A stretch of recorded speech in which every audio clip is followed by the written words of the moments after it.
आप लोग मेरा क्यों लेना था? मैं जब कहूँगा तब ये अपने नेतागिरी को चमका रहा है, आप अपने नेतागिरी नहीं चमका। TV10 भारत, सच की ताकत। नमस्कार दोस्तों, मैं हूं आकांक्षा पारिक। दोस्तों, देश में चल रहा काली विवाद थमने का नाम नहीं ले रहा और अब बीजेपी के नेता महुआ मोइत्रा के पीछे पड़ गए हैं। हाथ धोकर उन पर किसी भी कीमत पर एफआईआर दर्ज कराने के लिए तत्पर हैं। और ऐसा ही कुछ वाकया बिहार में हुआ, जहां पर बीजेपी और जेडीयू की सरकार होने के बावजूद भी बीजेपी के नेताओं को वहीं के सरकारी अफसरों द्वारा भगा दिया गया।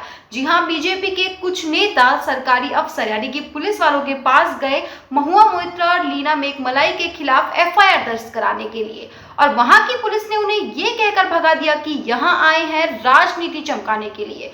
दोस्तों, उसके बाद वो डीएसपी के पास गए, लेकिन वहां पर भी उनकी बात नहीं मानी और वहां से भी उनको भगा दिया गया।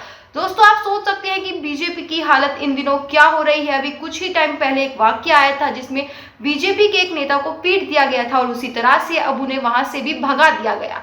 जी हां दोस्तों, ये बात पुलिस भी समझ चुकी है कि ये लोग सिर्फ अपनी राजनीति चमकाने के लिए आए हैं। बीजेपी नेता महुआ मोइत्रा और लीना मेघमलाई के खिलाफ एफआईआर दर्ज कराने गए थे काली विवाद को लेकर, और वहां की पुलिस ने यह अंदाजा लगा लिया कि ये लोग एफआईआर या फिर देश की जनता से इन्हें कोई ताल्लुकात नहीं, ये लोग आए हैं ताकि इनका राजनीति में नाम रोशन हो सके, राजनीति में इनकी चमक बढ़ सके। जी हाँ दोस्तों, अगर काली विवाद की हम बात करें तो काली विवाद देश में बहुत गहराता जा रहा है, जिसमें लीना मेघमलाई ने अपनी डॉक्यूमेंट्री का एक पोस्टर रिलीज किया जिसमें मां काली को एक ऐसे अवतार में दिखाया गया जो कि हिंदू धर्म में मान्य नहीं है, और वहीं से सारा विवाद शुरू हुआ। ये पोस्टर लीना मेघमलाई ने 2 जुलाई को अपने सोशल मीडिया पर पोस्ट किया और इसके समर्थन में उतरी तृणमूल कांग्रेस की सांसद महुआ मोइत्रा, जिन्होंने कहा कि उन्होंने मां काली को हमेशा शराब का सेवन करने वाली और मांस खाने वाली देवी के रूप में पूजा। और यहीं से दोस्तों बीजेपी के नेताओं ने सभी ने उनकी जो है नस पकड़ ली। जी हाँ दोस्तों, सभी उनके खिलाफ में बयान देने को आ गए हैं, लेकिन सोचने वाली बात यह है कि अगर यही बयान बीजेपी के नेता की ओर से आया होता तो बीजेपी के यही नेता उनका समर्थन करने से पीछे नहीं रहते। और जब ये बयान जो है वो कांग्रेस की सांसद की ओर से आया है, तो तृणमूल कांग्रेस की सांसद की ओर से आया है, तो शशि थरूर उनके समर्थन में उतर गई और शशि थरूर ने कहा कि महुआ मोइत्रा का किसी की भावनाओं को ठेस पहुंचाने का इरादा बिल्कुल नहीं था।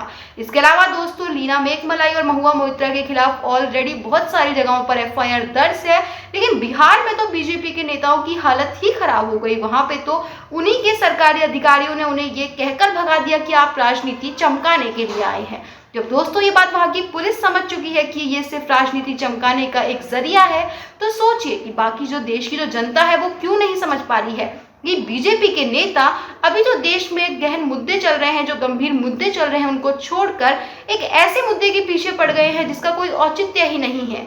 जब लीना मेघमलाई ने पोस्टर रिलीज किया था तो एक ट्वीट आया था कि इसका बदला स्वयं काली मां लेगी। तो जब दोस्तों स्वयं काली मां लेगी तो क्या बीजेपी के जो नेता हैं उनको राजनीति में कोई मुद्दा नहीं मिल रहा, और इसीलिए उन्होंने इस मुद्दे को पकड़ में बना लिया और चले गए अपने पीछे पीछे। और दोस्तों, सोचने वाली बात यह है कि क्या वो पुलिसकर्मी जिन्होंने बीजेपी के नेताओं को भगाया, अगर ये नेता जेडीयू के होते तो भी क्या पुलिस यही करती?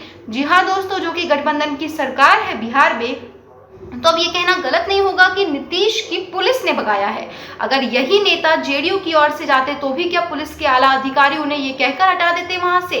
नहीं, तब शायद ऐसा नहीं होता। तो कहीं ना कहीं इस गठबंधन में कुछ तो गठजोड़ में गड़बड़ है, तभी ऐसा हुआ है कि बीजेपी के नेताओं को उतनी तवज्जो नहीं दी गई जितनी की देनी चाहिए थी, और सिर्फ ये कहकर ऑफिस से बाहर निकाल दिया गया कि यहाँ राजनीति चमकाने आए हैं। जी हाँ दोस्तों, तो देखते रहिए हमारा ये चैनल। TV10 भारत, सच की ताकत।